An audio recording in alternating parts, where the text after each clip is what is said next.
Welcome back. Oh, it's lunchtime. It's time for a bit of another day, another vlog. A little bit of tunes too.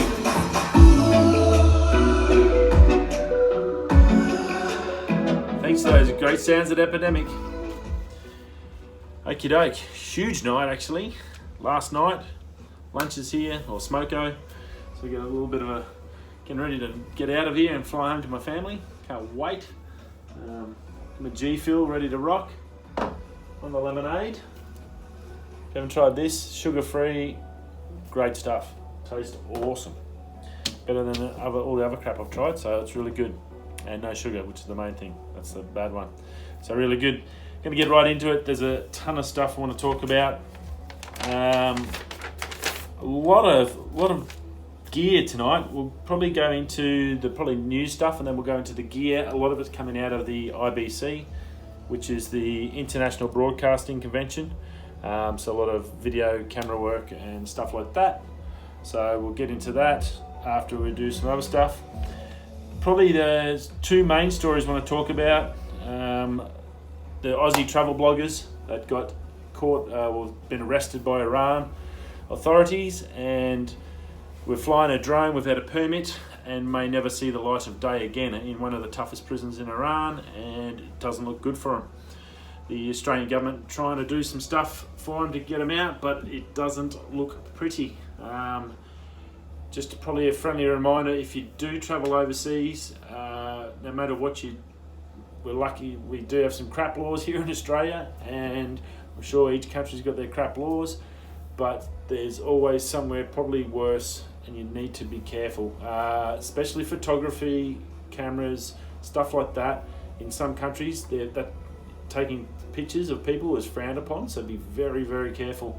There's plenty of websites. The Travel Safe website for Australia, what's it called? I'm not sure. I'll find it and chuck a link in the bottom of this for you. Go check out that before you go on anywhere. If you are travelling, just be aware some countries are bad. You only got to look at like drug policies in Asia, where you get the death penalty, where other countries is just a slap on the wrist. So please, if you are travelling, check that stuff out. Photography, you'd think it's harmless, and you think a drone is harmless, but nowadays drones, there's a lot of people that don't like them, and there's obviously with cameras and stuff in the Middle East, a very sensitive subject, so please be careful. Much like our Australian Aborigines and the Torres Strait Islanders, they don't like their photos taken, so it takes the spirits away, and I'm sure other cultures have something similar along those lines. So please, whatever you do stress, check before you fly. It's not worth it. Hopefully these people can get out of the jail. But it is Iran, and America's about to bomb them, it looks like. That's probably the next news. So yeah, they're in a real big pile of doo-doo. Not good, and not a good place to be in at the moment, because it's about to ramp up big time. Trump's come out and basically said through Twitter, Saudi, who do you want me to bomb? We think it's Iran that did the drone strikes that blew up their oil fields. It's probably affected 5% of the oil reserves worldwide. So there's going to be probably fuel price hikes shortly for everyone on the planet. So get ready for that. Not good. And Trump's come out and basically said, yeah, who do you want us to shoot? Who do you want us to invade or go to war with? Not good. It was the Houthis have claimed responsibility. They're a tribe. They're not even in Iran, but USA basically believes that they've had assistance from someone, and they believe that's Iran. They don't think the Houthi could have done this by themselves with the 4 or 5 drones that come in and blew the joint up. So not good. No war is good for anyone. Hopefully they can sort this out without having to go that far. And obviously those poor Australians, if they're in Iran and America's coming in guns a-blazing, it ain't nothing. They're going to be stuck there through this for a long time, and very, very sad. Anyway, now the other big one, I'm an ex-smoker. Cigarettes, probably the best thing I ever did was giving up. Did it for about 10 years, from about 20, 21. roughly to early 30s. I gave it up. It's not something I'm proud of. I felt 6 months after I gave them up, I felt the difference, and there's probably now, after 10 years, 11 years I think it is, since I've had a smoke, best thing I ever did. Feel so much better for it. I'm glad I didn't go down the line, but each person has a personal preference, and that I understand that completely. So what I do find funny is the absolute nutcase crazy stuff going on about vaping. USA government's bringing in bans, are going to fine eBay and all this crap. The Australian government are the same, but both those governments are concerned about people dying from vaping, but they don't give a crap about people dying from cigarettes. Talk about the biggest contradiction on the planet at the moment. Any government that's going to go heads on in and fight vaping, best they want to go in and smash cigarettes out as well, because they do exactly the same thing. And if you're going to give people the choice to smoke cigarettes, which they have every right currently, they pay taxes on them, they pay a fortune in taxes on them. I can't believe how much they cost nowadays. And another reason I was happy, I think the last pack of rollies I smoked was $38. I'd hate to see what Port Royal costs now. For any government to come in and contradict themselves to that nth degree and have a crack at people vaping, whatever the reason, and these people are dying, and obviously it's bad, and they're saying it's bad batches of liquid, so just if you do vape, please be careful with that. But yeah, again, as far as I'm concerned, it's your choice, and the government, unless they're going to ban smoking completely, they should just shut the hell up and stay out of people's business. It's as I said, it's a total contradiction of what they're doing with smoking. You can't have one thing about, say these are bad, but smoking's okay, when it's killed millions of people over the time that they've been around. So pretty crazy, and as per normal, politicians, they're pretty much all cooked in the head. But anyway, I'd say it's probably a big pushback from the cigarette companies not getting enough money out of them, because people are making these oils and doing their own thing. China's pumping out these little vapes, so they're not getting the money out of that. So they're probably just having a sook because their profits are down. That sounds more like what is happening. And as we all know, big business owns politicians through bribery, runs the world, and unfortunately, it's now pissing off a lot of people. So yeah, my thoughts with those people, I don't think it's right. Now let's get into some fun stuff.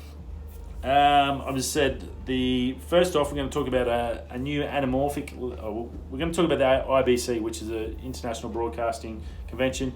It's in Amsterdam, beautiful city. It's probably my second favourite city on the planet. I love it. I've been there 8 times and loved every single time. An amazing place. Can't say enough about Amsterdam. It's just absolutely gorgeous city. You hear all the bad stuff, but what I don't think gets highlighted enough is just how pretty a city is, with all the canals going through it, the ocean, the boats, and all the artwork, the Van Gogh Museum and stuff like that. It's a pretty amazing place, and they're just an awesome bunch of people. Well, they've got this big thing. It's broadcasting, so it's basically movies, cameras, all the latest tech to come out from that. So we've got a huge amount of stuff from that, and some great things I think that are coming out. One of them is called Sirui, S-I-R-U-I, anamorphic lens. Now, if you're into camera work and anamorphic film, like the old Panavision style in the old movies, the old Wild West movies, these anamorphic lens, if you want to buy for a camera, can be like $3,000 to $4,000 for a setup, and you've got to bolt onto another lens. You've got to bolt accessories with clamps and everything to bolt it on to get this look. Well, Siru's come out and they're making a lens all in one unit, a brand new one, fully available. Most of these anamorphics are made in back shops and stuff in Russia, and it's pretty big over there, and they're all sort of handmade, so it's not like a market. You've got to find them secondhand in places. So this is a huge deal for the anamorphic industry. So they're going to be brand new. It's an f1.8. It's a 1.33x crop, and it's going to be about €700, which sounds a lot. That's probably $1,100-1,200 Australian, but that's actually cheap for one of these lenses. They can go to $3,000 to 1,000 and up. So, but that image, what they can do is just amazing. So if you own anamorphic and you're a photographer, look out. They're going to be releasing them in January 2020, so you'll be able to get your hands on one of them. One day I'd like to get one. I think they're pretty cool. Lacey or Lacey, which is basically one of the hard drive companies. They do a lot of stuff with Mac. They brought out a couple of good things, a little portable, basically indestructible, 2-ton crush proof, waterproof to a meter for a half an hour, 2 to 3 terabyte pocket size unit. Awesome bit of kit, take it everywhere. It basically smaller than your wallet and 2 terabyte, and you just can't destroy it. It's fully guaranteed for 5 years. The other one was a Lacey Boss, which is a little box type unit. Again, it's got the rubber on there, it's dust and that. It's not waterproof, it's water resistant. It's a multi-function. You can put your SD card straight in, you can go USB 3.1 in, it's got a USB-C power to charge it, you can charge your phone off it. It comes with an app, so you can go through and manage, you can go check all your stuff off your card, you can see what's happening and check it. You can use the Lacey app to check all that to correctly make sure all your stuff's copied over. So nice, great, portable, on the run. Unfortunately, it only goes to 1 terabyte, which I didn't think was really big, but I guess it's more basically just to take on a shoot with you as that extra little as a storage center, so you can just drop cards. If you only got 1 card, 1 or 2 cards, you can just punch it in and offload it. So that was pretty cool. Blackmagic is coming out with an ATEM Mini Live, which is basically a little switcher unit for you guys that live stream. It's a really cool little unit. This is designed and specifically for people like myself that are new to streaming. Unfortunately, I can do it. I want to do it up here, but I can't through Telstra and our crappy telephone system. It's not fast enough for me to get a signal through. I can't get enough bandwidth to actually stream my gaming, so that's no fun. But for you guys that are starting out and doing it, this little switch unit is super simple to set up. It basically sends things out like a webcam. Your signal out basically goes out like a webcam, no matter what you're putting in. So you can put 4K and everything out, but the signal out basically picks up like a webcam, so anything can take it. Yeah, very good, and that's going to be about $300 US, which is a really good price for such a powerful little unit. So check that out at Blackmagic.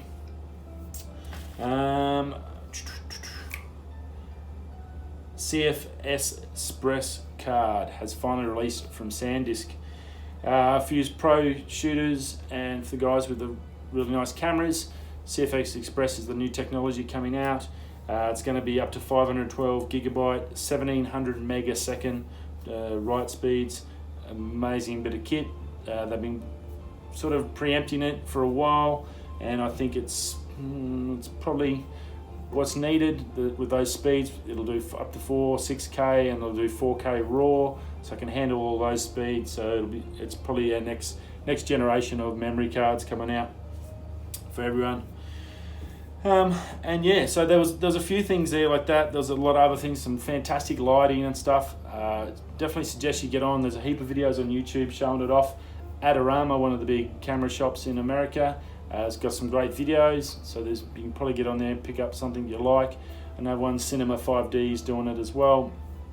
They're showing off a heap of individual things.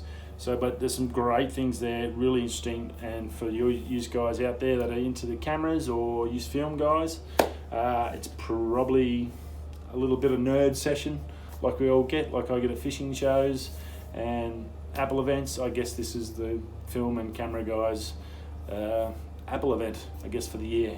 Every September it's held in Amsterdam, so it'd be awesome if you're ever in Amsterdam in September. Here's an awesome event you could definitely try and get into. 55,000 people turn up, and yeah, looks like a heck of a lot of fun and some brilliant people. And what I did notice was a heap of Australians in there, Australian companies and guys that are innovating, Atmos and stuff. Australian guys in there. I think Blackmagic and Red are all Australian, so we've got a lot of representation in the film industry, in the technology. So it was really awesome to see those guys shining at the convention. So very, very cool. Anyway, that's pretty much it. I don't think I had any more else on there. No, that's enough for a day, don't we think? I think so. It's time to finish my smoko, get a little bit of G Fuel in me, and get ready, get the rest of the shift done, and then go home. Hope you're all well, enjoying your Tuesday night, and I will see you all tomorrow, Wednesday, when I'm back in Perth. So whatever you're doing, wherever you're going, coming, down, up and sideways and or that way, stay safe, and we'll see you all soon. See ya.